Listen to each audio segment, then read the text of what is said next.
Yes, we go marching into the month of March. Keith Costas helps us with some, I guess, big picture views at some really interesting teams and teams that, as we've discussed for the last few weeks, Keith, are kind of hard to handicap. Let's march right in on the Angels. Where are we? Because a lot of people think they're going to be better than advertised. Some feel like they're going to flatline as to where they were last year.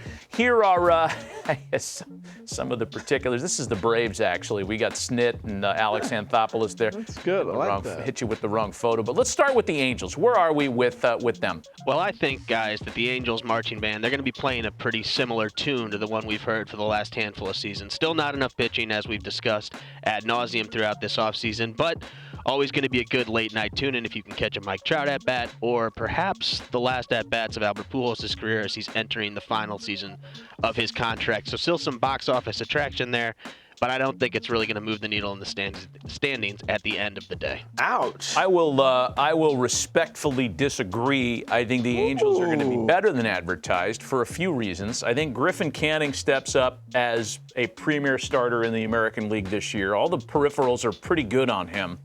And I really like Jared Walsh, too. And I think there's no longer this, Albert kind of taking the at-bats at that position scenario. Albert's going to DH more often than not. I know that that's dicey with Ohtani as well. But Walsh is a good enough defender to where Joe Maddon's going to want him out there every day. And for a left-handed power hitter, his splits aren't as dramatic as they would be for some left-handed power hitters. You don't lose much with him against left-handed pitching, in other words. And if Ohtani is what Tom Verducci described him as being this year, Angels will be much better than advertised. Wow.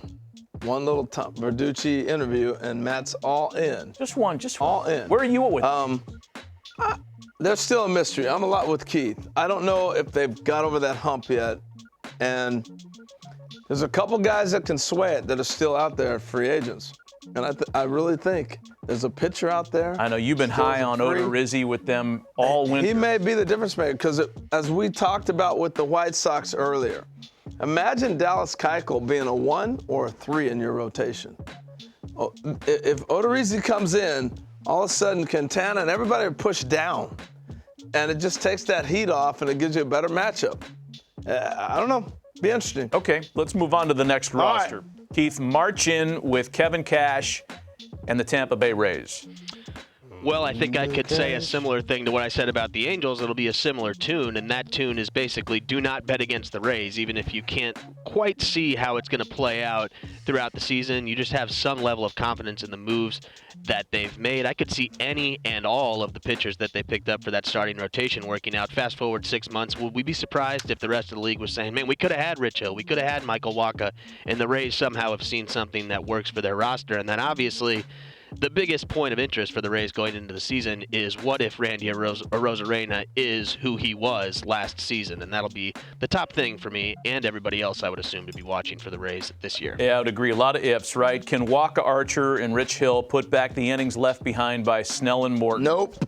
Can Randy Arozarena come even close to doing what he did in October? And is Wander Franco what they say he is? If all those things check out, then the Rays are going to be there at the end of the Too many ifs. They didn't have these ifs last year. And I just think the division is better. The Blue Jays have changed everything. Okay. Let's go marching in on the Brewers with Craig Counsell and the boy wonder David Stearns and the rest of the Brain Trust in Milwaukee. For me, Keith, if the baseball prospectus guys and the Pacoda guys are right and the Brewers are really good this year, it's because nobody can crack a late deficit to Milwaukee. With Williams and Hader closing games, they should win everything that they lead after the 6th inning. And maybe that's why Baseball Prospectus likes them as much as they do. Yeah, and essentially they have two big additions in the middle of their lineup. Obviously, Yelich played last year, but he wasn't the Christian Yelich that we've become accustomed to seeing. So if he goes back to his old ways, that's essentially adding an MVP in the offseason. And then same thing in front of Yelich with Lorenzo Cain, who we did not see hardly at all last season after he opted out. Then you look at the rotation, same kind of principles. We haven't seen a full season from Woodruff and Corbin Burns in the rotation yet. What if those guys are able to stay healthy for 150 plus, close to 200 innings even, pitching at the levels they did last year? All of a sudden you're looking at a team with some pretty high-level players in the middle of everything they're doing. And adding Colton Wong, too. Sneaky sign. I love that ad for them. Nothing wrong with that. It's good. You know, I'm already reversing my course on the Brewers because we talk about this stuff every day. I've actually had to think about it. I didn't think the Brewers were going to be that good this year. And then, you know, you read the prospectus models, you look at what Pacoda guys had to say, and yeah, I can absolutely see a path, as they say, for the Brewers being a good team this year.